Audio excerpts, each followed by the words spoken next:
प्रीति, mummy मैं आपको कितनी बार मना कर चुकी हूँ कि मैं जिस घर में किसी को जानती नहीं पहचानती नहीं उस घर में मैं शादी कैसे कर सकती हूँ। मैं तो ससुराल में बिल्कुल अकेली पड़ जाऊँगी। माँ, पर प्रीति बिटिया, एक ना एक दिन तो हर लड़की को अपने ससुराल जाना ही पड़ता है और यह तो हर लड़की के साथ होता है।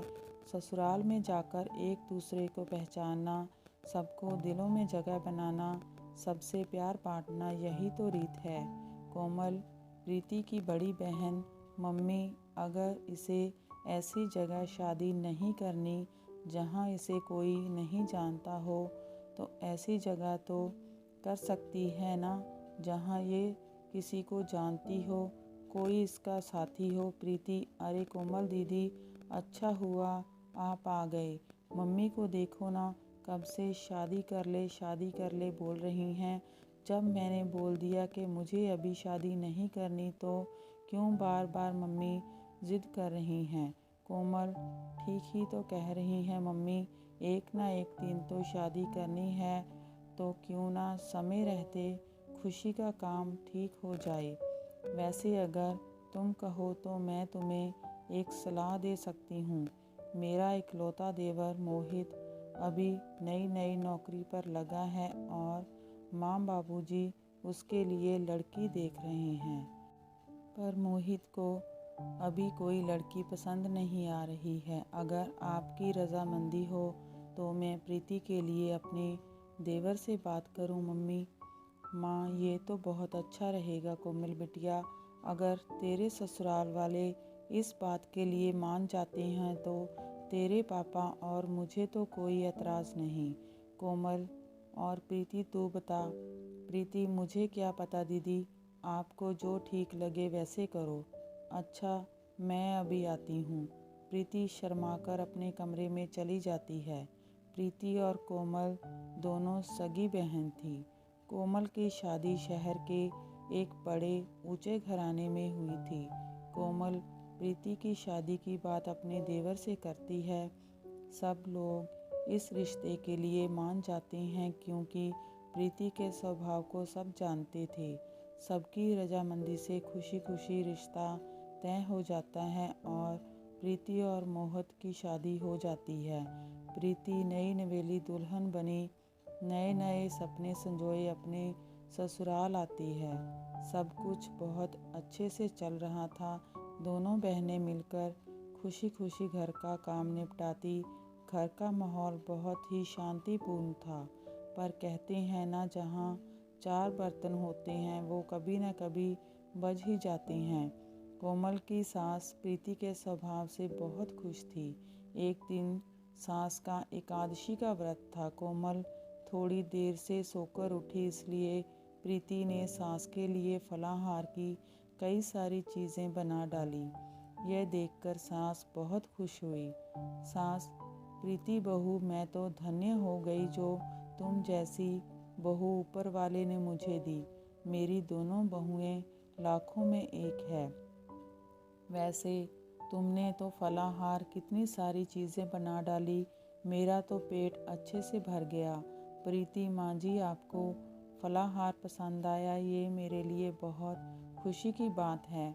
अपनी सास की प्रशंसा की हकदार पहले अकेली कोमल हुआ करती थी, पर अब सास का प्यार बट गया था। प्रीति के तारीफ सुनकर कोमल को अपनी बहन से थोड़ी ईर्ष्या होने लगी, इसलिए उसके व्यवहार में बदलाव आने लगा।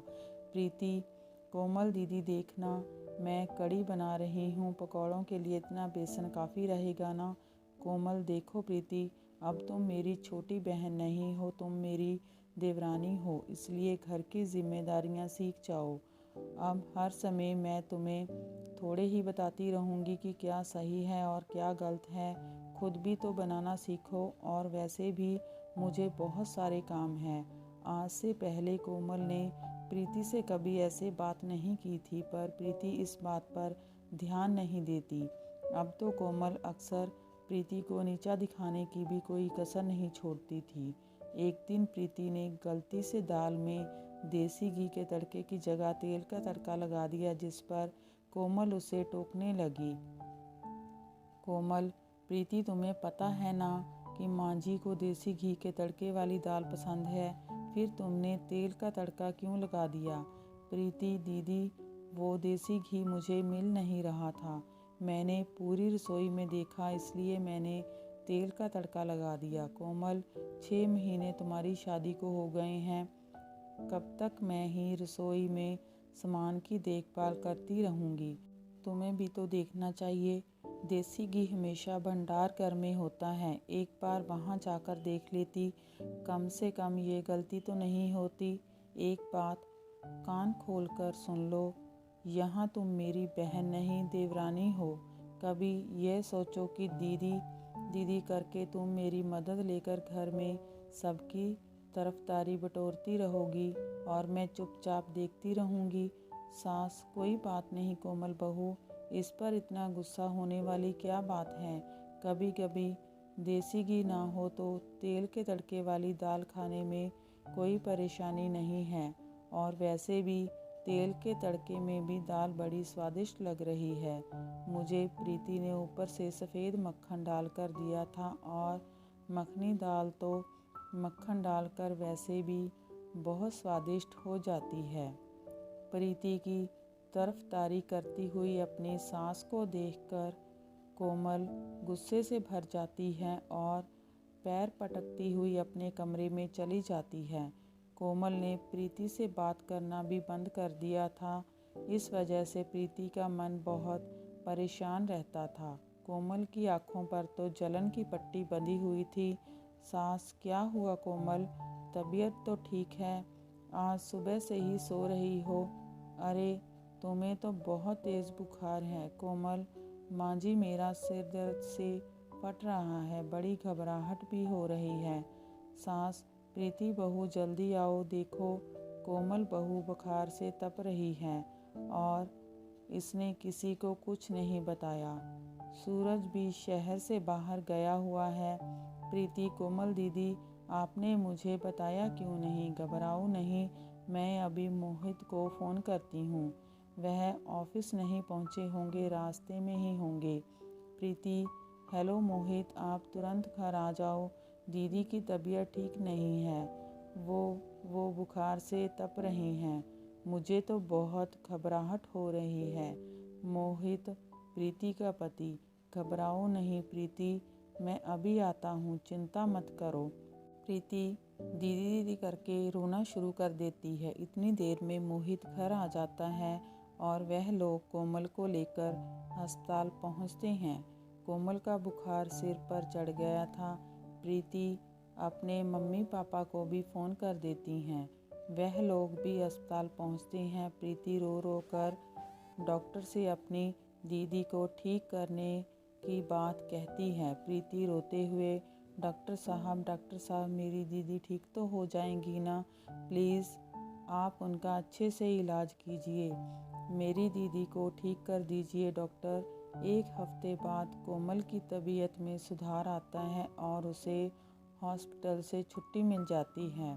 प्रीति ने कोमल की अस्पताल में भी बहुत सेवा की और घर आने के बाद भी उसका बहुत ध्यान रखा। प्रीति अकेले ही घर का सारा काम निपटाती और साथ ही साथ कोमल की भी बहुत देखभाल करती थी। प्रीति की देखभाल से कोमल बहुत जल्दी ठीक हो गई। कोमल भी अपनी बहन प्रीति के सेवा भाव को देख रही थी। कोमल को अपनी गलती का एहसास कराने के लिए एक दिन उसकी सास बोली, सास, प्रीति ने तुम्हारी कितनी सेवा की है बहू, भगवान ऐसी देवरानी सबको दे। अपनी सास के मुंह से यह शब्द सुनकर कोमल की आंखें भर आई। तभी प्रीति बोली, प्रीति देवरानी नहीं, बहन हूँ माँ जी, बहनों में तो ऐसे मनमुटाव चलते ही रहते हैं। जब हम छोटे थे तब भी तो हम झगड़ा करते थे, तब क्या हमारा रिश्ता ख़त्म हो गया? प्रीति और कोमल दीदी, अगर आपको लगता है कि थोड़ी बहुत लड़ाई झगड़े से हमारा रिश्ता ख़त्म हो जाएगा तो आप गलत हैं। मैं आज भी आपकी बहन हूँ, मैं कल भी आपकी बहन थी और आगे भी मैं आपकी बहन ही रहूँगी।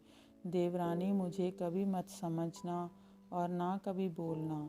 कोमल, प्रीति मेरी प्यारी बहन। प्रीति और कोमल एक दूसरे के गले लग जाती हैं। सास की आंखें भी खुशी के आंसुओं से भर जाती हैं।